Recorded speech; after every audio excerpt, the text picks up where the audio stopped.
Belakangan ini, kita sering mendengar berita tentang PHK massal. Perusahaan besar, startup teknologi, bahkan pabrik-pabrik manufaktur satu persatu mulai memangkas jumlah karyawannya. Dan pertanyaannya, kalau perusahaan besar saja bisa goyah karena kondisi ini, bagaimana dengan bisnis Anda? Apakah bisnis Anda sudah cukup kuat untuk menghadapi badai ini? Di video ini, kita akan bahas fenomena PHK massal yang sedang marak. Apa pelajaran penting yang bisa dipetik pemilik usaha? Dan tentu, di akhir video ini nanti, saya akan bagikan insight apa yang bisa Anda lakukan agar bisnis Anda bisa bertahan meskipun badai PHK sedang mengguncang perusahaan-perusahaan besar saat ini. Jadi, tonton sampai selesai ya.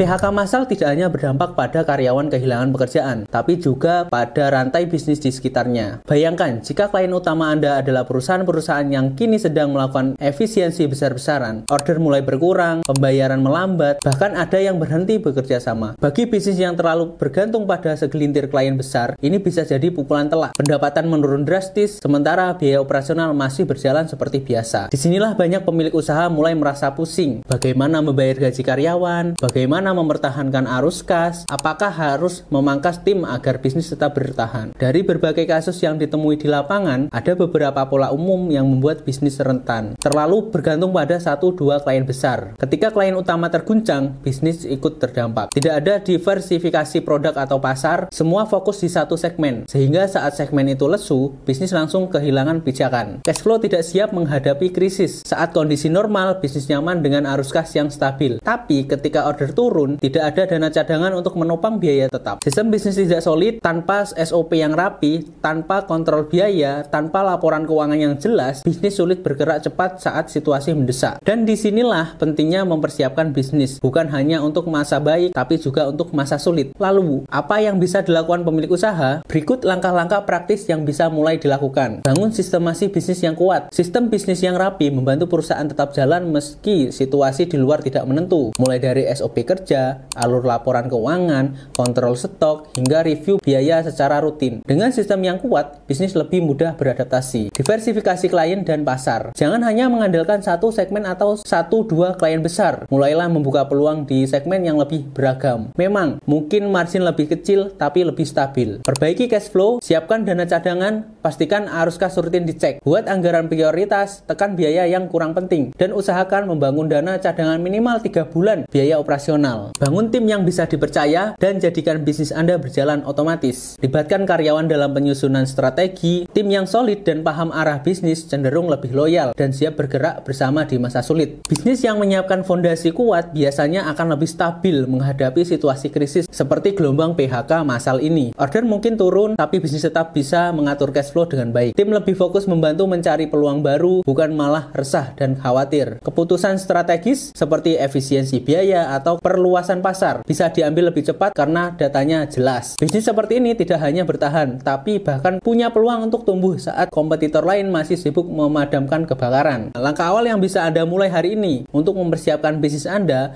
menghadapi kondisi sulit. Berikut beberapa langkah sederhana yang bisa langsung dicatat dan dijalankan. Cek cash flow dan hitung biaya wajib. Berapa lama bisnis Anda bisa bertahan kalau omset turun 30-50%? Lihat komposisi klien dan pasar. Apakah Anda sudah cukup menyebar resiko? Kalau belum, mulai pikirkan peluang baru. Tulis ulang atau update SOP bisnis. Jangan tunggu krisis makin parah. SOP sederhana pun sudah sangat membantu menjaga ritme kerja tim. Ajak tim untuk diskusi. Banyak ide inovatif muncul justru dari orang-orang yang tiap hari terjun langsung di lapangan. Dan kalau ada merasa ini terlalu berat untuk dilakukan sendiri, tidak ada salahnya berkonsultasi dengan konsultan bisnis. Konsultan bisnis bisa membantu membuat strategi dan sistem yang pas dengan kondisi usaha Anda. Gelombang PHK massal ini adalah peringatan bagi kita semua bahwa bisnis harus siap menghadapi segala kondisi, bukan hanya ketika pasar sedang bagus. Kalau Anda ingin belajar lebih dalam bagaimana membangun sistem bisnis SOP, perencanaan cash flow, dan strategi menghadapi masa sulit, jangan lewatkan untuk download checklist SOP bisnis secara gratis. Checklist ini bisa jadi panduan Anda untuk mengetahui SOP apa saja yang harus ada di sebuah bisnis sesuai dengan standar. Klik link di deskripsi untuk download sekarang. Dan jangan lupa, kalau Anda punya pengalaman atau pertanyaan seputar mengelola bisnis di masa sulit, tulis di kolom komentar. Siapa tahu pengalaman Anda bisa jadi inspirasi bagi pemilik usaha lainnya. Terima kasih sudah menonton, like, share, dan follow channel ini supaya Anda nggak ketinggalan insight bisnis lainnya. Sampai jumpa di video berikutnya.